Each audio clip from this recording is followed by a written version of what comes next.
नमो तस्सा भगवतो अरहतो सम्मा संबुद्धस्सा। बुद्ध और उनका धम्म, बाबा साहेब डॉक्टर अम्बेडकर द्वारा रचित इस कालजयी रचना संसार में आपका स्वागत है। आप जानते हैं कि इस समय हम लोग बाबा साहेब द्वारा मूल रूप से अंग्रेजी में जिस ग्रंथ की रचना की गई, बुद्धा एंड हिज धम्मा, इसी का ये हिंदी अनुवाद आप तक पहुंचा रहे हैं। ये हिंदी अनुवाद भदंत डॉक्टर आनंद कौशल्यायन जी ने किया है। हमने पिछली कड़ी में देखा कि कैसे राजकुमार सिद्धार्थ कपिलवस्तु की सीमा से पार होकर वे पहुंचे राजगृह मगध, और जहां उन्होंने राजगृह में एक ऐसी जगह चुनी जहां पर उन्होंने एक छोटी सी झोपड़ी बनाई पत्तों की। देखिए कि ये राजकुमार अब पत्तों की झोपड़ी में रहने लगा, ये परिव्राजक जो घर से बेघर हो गया है। अब देखिए आगे बढ़ते हैं। ये प्रथम कांड का दूसरा भाग है और ये दूसरे भाग का ये दूसरा अध्याय। इसे लिखा गया है राजा बिंबिसार और उसका परामर्श, इस शीर्षक के साथ। बाबा साहेब लिखते हैं कि दूसरे दिन वह उठा और उसने भिक्षा पात्र हाथ में लेकर भिक्षाटन के लिए नगर में जाने की तैयारी की। उसके इर्द गिर्द बड़ी भीड़ इकट्ठा हो गई। भाई, परिव्राजक का तो ये काम ही है, और परिव्राजक का यही वंश है कि वो हाथ में भिक्षा पात्र लेकर चल देता है। अब भिक्षा पात्र लेकर जब परिव्राजक सिद्धार्थ गौतम चल पड़े तो देखिए पूरा का पूरा राजगृह में रहने वाला एक एक व्यक्ति उनकी ओर देखने लगा और इर्द गिर्द उनके भीड़ बना ली। मगध नरेश श्रेणी बिंबिसार ने अपने महल के बाहर लोगों का जमघट देखा। उसने कारण जानना चाहा। एक दरबारी ने उसे इस प्रकार का कारण बताया। बिंबिसार के पास भी यह बात पहुंची कि भाई लोग ऐसे इकट्ठा क्यों हो गए, ये भीड़ क्यों बनी हुई है, शोर कैसा है।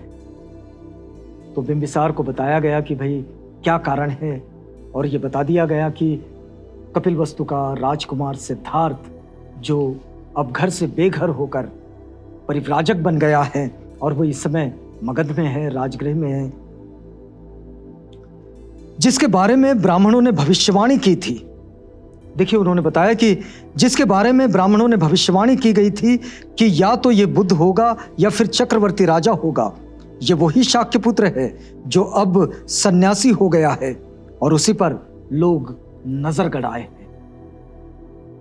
सिद्धार्थ गौतम के जन्म की वो घटना, उनके बाल्यकाल की, कि जिस पर भविष्य वक्ताओं ने भविष्यवाणी की और ये उस क्षेत्र में सब तरफ फैल गई थी कि या तो ये घर में रह गया तो चक्रवर्ती राजा बन जाएगा, और अगर घर से बेघर हो गया तो बुद्ध बन जाएगा।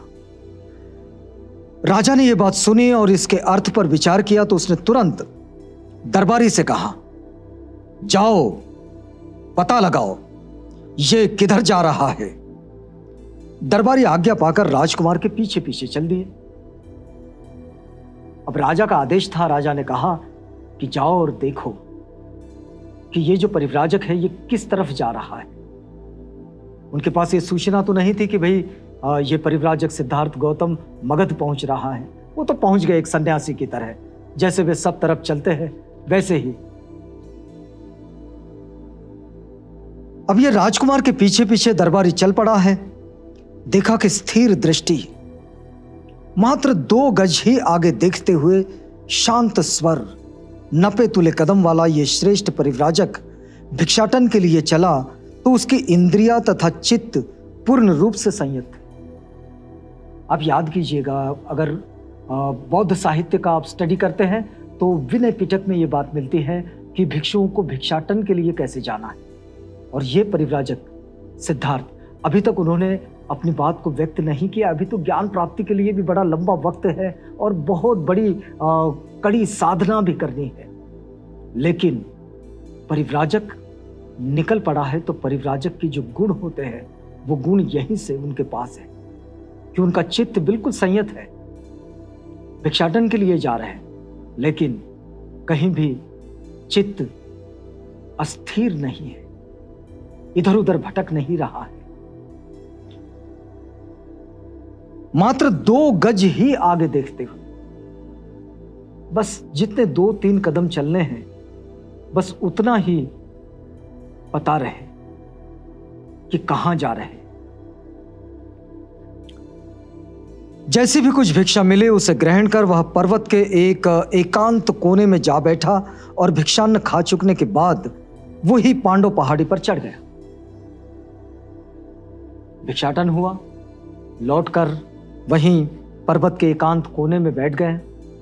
वहीं पर भिक्षान्न खा चुकने के बाद फिर वहां से पांडव पहाड़ी पर चल पड़े। परिव्राजक का अपना ये जो अभ्यास है, हम 2 चीजों को यहां से समझ सकते हैं कि जो लोग एक संयत जीवन बिताना चाहते हैं, तथागत इसकी शिक्षा भी देते हैं, तो ये संयत जीवन का अभ्यास बड़े लंबे समय तक करना होता है। ये पल 2 पल की बात नहीं है, बहुत लंबे समय का काम है। और देखिए कि परिव्राजक सिद्धार्थ यहीं से इस पूरे अभ्यास में लगे हुए हैं। लोध्र वृक्षों से भरे जंगल में यह जहां मयूरों का स्वर गूंज रहा था, वह काशाय वस्त्रधारी मानवता का सूर्य ऐसे चमक रहा था जैसे पूर्व दिशा के पर्वतों पर प्रातःकालीन सूर्य। यहां बाबा साहेब ने जो वर्णन लिखा है, ये किसी कवि के लिए कविता का काव्यात्मक वर्णन है कि ये काशाय वस्त्रधारी परिव्राजक बिल्कुल ऐसे चमक रहा था जैसे पूरब में सूर्य चमकता है। और ये इस उपमा के साथ यहां परिव्राजक सिद्धार्थ गौतम का ये वर्णन आता है। उस राज दरबारी ने यह सब देखा, जाकर राजा को सारा वृत्तांत सुनाया। राजा ने जब ये सब सुना तो उसने अपने साथ कुछ थोड़े से अनुयायी लिए और वो गौरवपूर्ण भाव सहित उस ओर चल दिया। मगध नरेश बिंबिसार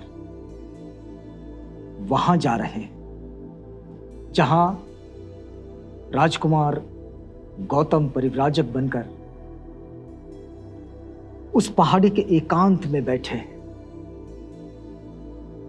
और बस निहार रहे हैं इस प्रकृति को। दरबारी की बात सुनने के बाद राजा ने स्वयं निर्णय लिया कि चलो इस परिव्राजक से मिला जाए, और वो थोड़े से अनुयायियों को लेकर गौरवपूर्ण भाव सहित उसी ओर चल पड़ा। पर्वत के समान व्यक्तित्व वाले उस राजा ने पर्वतारोहण किया और वहां उसने जितेंद्रिय गौतम के पर्यंकासन लगाए बैठे देखा। वह ऐसा प्रतीत होता था मानो चलायमान पर्वत का शिखर हो।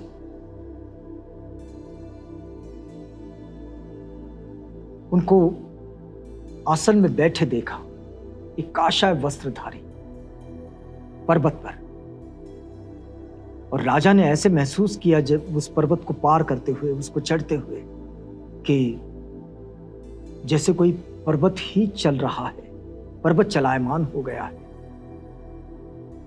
मगध नरेश का ये परिव्राजक सिद्धार्थ गौतम के लिए जो आकर्षण है वो यहां से हमें दिखाई देता है। यहां दिखता है कि जितेंद्रिय गौतम, ये जो नाम है जितेंद्रिय, यानी जिसने अपने इंद्रियों को जीत लिया है। ये इंद्र वगैरह जो शब्द आते हैं तो बहुत सारे लोगों को तकलीफ हो जाती है, लेकिन यहाँ भी बाबा साहेब ने जितेंद्रिय शब्द का इस्तेमाल किया है, जिसने अपने इंद्रियों को जीत लिया है, यानी कि अपने इंद्रियों की तृष्णाओं को, उसकी आसक्तियों पर विजय प्राप्त कर लिया है। इस शब्द का इस्तेमाल उन्होंने गौतम के लिए किया है, जितेंद्रिय गौतम। अब चलिए आगे बढ़ते हैं। उसके पास जो सौंदर्य और शांत भाव में विशेष था, आश्चर्य और स्नेह की भावना से परिपूर्ण ये राजा उनके पास गया, क्योंकि राजकुमार सिद्धार्थ का ये जो व्यक्तित्व है, ये व्यक्तित्व इतना सुंदर था कि राजा उनकी ओर बिल्कुल आकर्षित हो गया। देखिए, बाबा साहेब लिखते हैं कि विनम्रता पूर्वक उसके समीप पहुंचकर बिंबिसार ने उसका कुशल क्षेम पूछा और गौतम ने भी वैसी ही शालीनता के साथ अपने सकुशल होने की बात कही। यहां एक परिव्राजक का सम्मान राजा कर रहा है।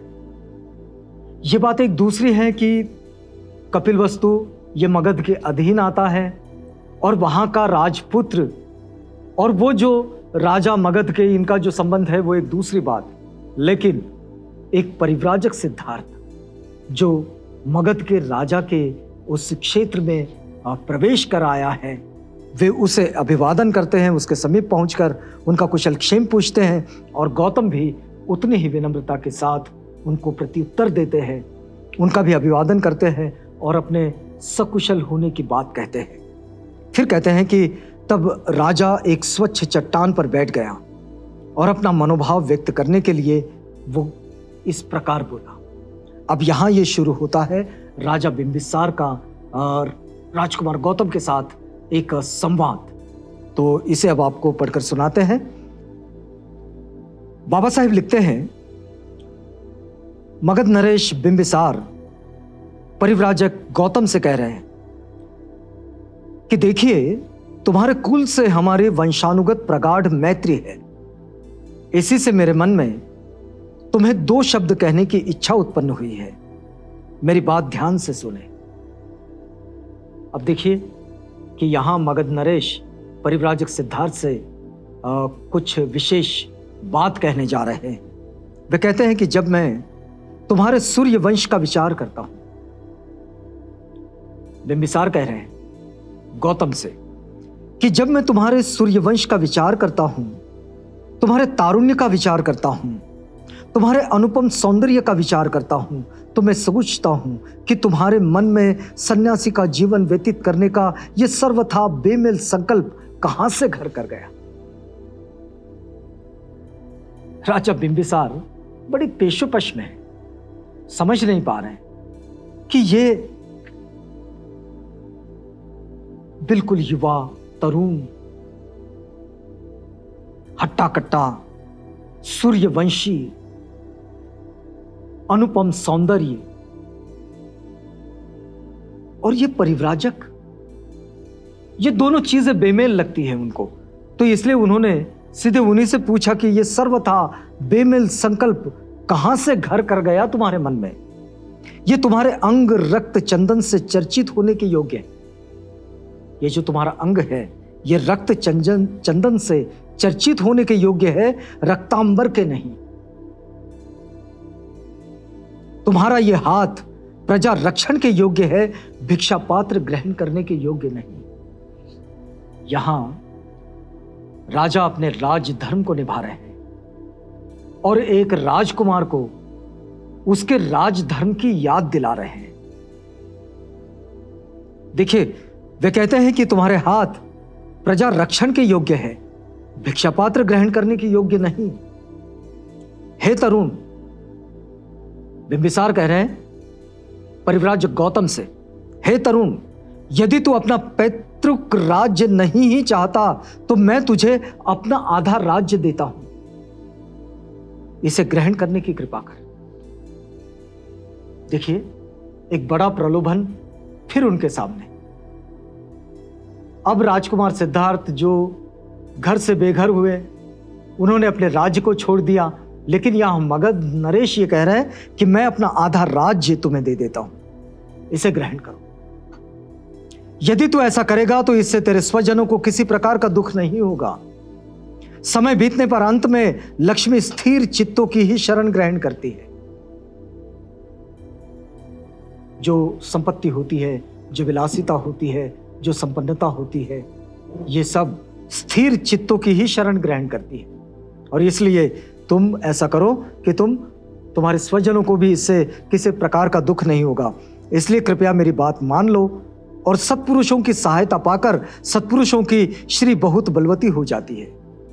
इसलिए मेरी बात को मान लो,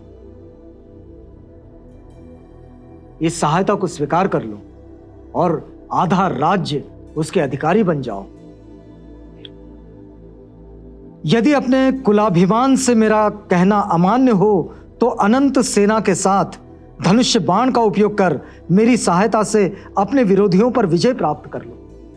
अगर तुम्हें लगता है कि ऐसे सहायता में और दान में मिली हुई चीज तुम्हें नहीं चाहिए तो मैं अपनी सेना तुम्हें देता हूं। मेरी सेना को अपने साथ लो और धनुष बाण चलाकर जीत लो उस राज्य को और फिर उस पर राज्य करो।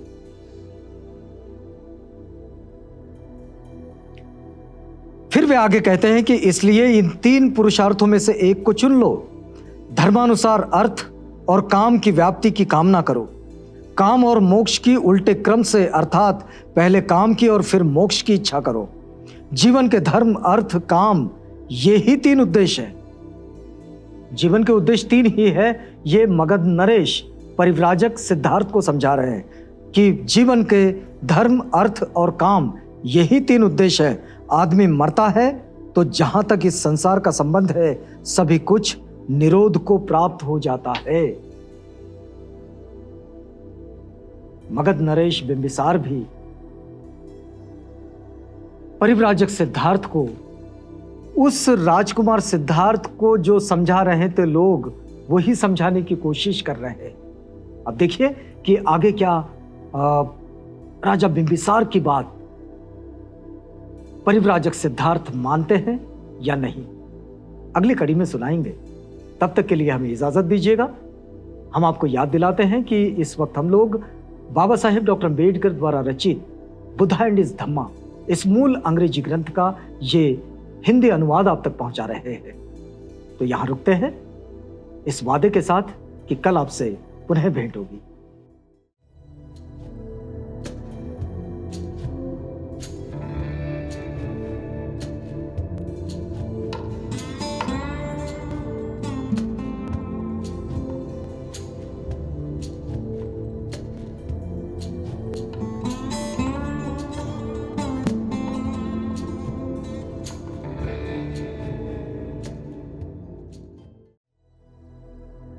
बुद्ध और उनका धम्म।